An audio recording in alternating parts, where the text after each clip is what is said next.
successful people fail better.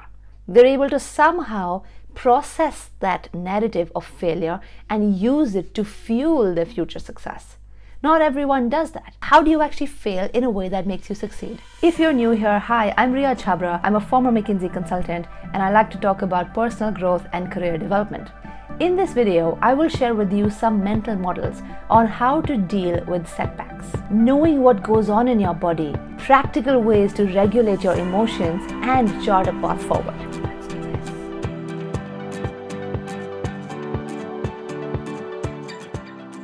What's amazing is that in the recent years, public figures, YouTubers, podcasters have started to come out and share their failure resumes.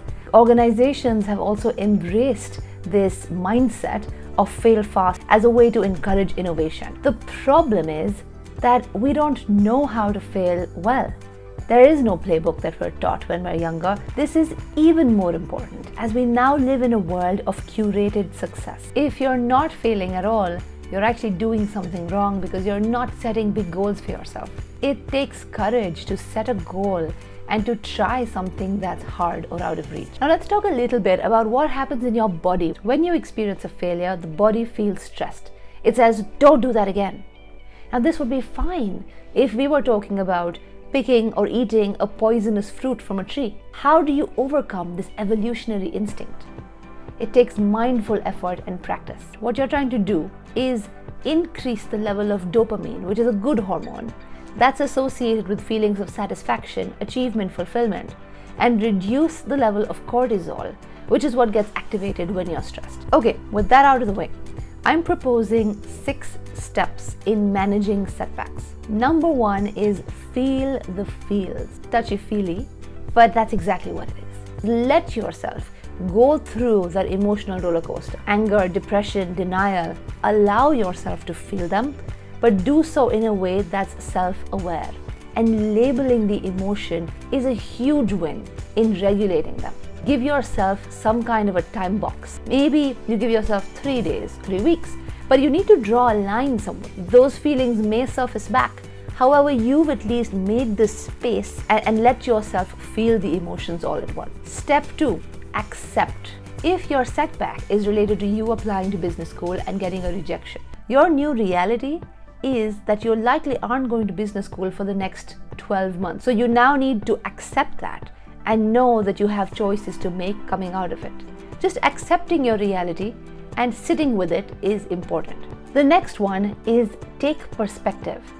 It's important to put your specific failure in context to your larger life and to your larger priorities and where you stand. List down all the things that are going well for you. And if nothing else, that might give you some peace of mind. It might allay some of the anxiety you're probably feeling. Look at the upside. There might be something good about the situation. Look at it with a long lens, which is think about how would this feel 30 years from now, or 20 years from now, or 6 months from now. Zoom out. Take a perspective that's constructive. The next step is reflect. This is when you start to analyze the why. It's the post-mortem. This is different from rumination. You have to be really careful that you're not going round and round in circles in your head, ruminating over all the details that happen without an end. So you're trying to really analyze dispassionately. Be curious. Autobiography that I love is called Open by Andre Agassi. And in that, there's one line he repeats several times, which is control what you can control. I love that. And I think it's so important to first define what you can control so that you can influence those things. And there might be a lot more in your control that you give yourself credit for. But what's important here is to reject any rumination about the aspects that are not in your control. When I've had my biggest failures, I've benefited most when I've actually set aside dedicated time to reflect and to learn from the experience. I also think it's really helpful to engage other people in your life. So have a discussion with some of the closest people and get their external perspective. Now this is really hard. It needs a significant degree of humility, objectivity, and the ability to be critical about your own life without letting emotions get in the way. Which is why the first place we start is regulating your emotions. Next, quick wins. Now it's important to boost your dopamine, your sense of self. Set yourself a quick goal that's within your control and go out and achieve it. This could be as simple or unrelated as going for a run, or it could be about sending a difficult email or having a tough conversation. It doesn't have to be related to the specific failure at hand. It could be anything. Do yourself a favor and increase those good hormones and high level of energy and a sense of achievement by doing something that's simple. The last one is the slow plan. This is where you chart your path forward. And a lot of people jump to this before doing the other steps. But if you do that, you're actually not in the best position to build your future plan.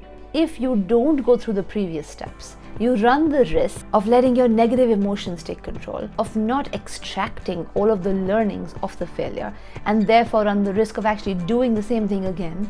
You run the risk of not taking perspective and making a decision that actually might have a negative impact on some other part of your life. A deliberate forward path is great, but you must do that when you've already done some of the previous steps. Recently, I shared a video which is about my journey to the INSEAD MBA, and I called it my failure log. And actually, that's been the most watched video on my channel. Thanks for watching, and I look forward to hearing your views in the comments. Take care. Bye.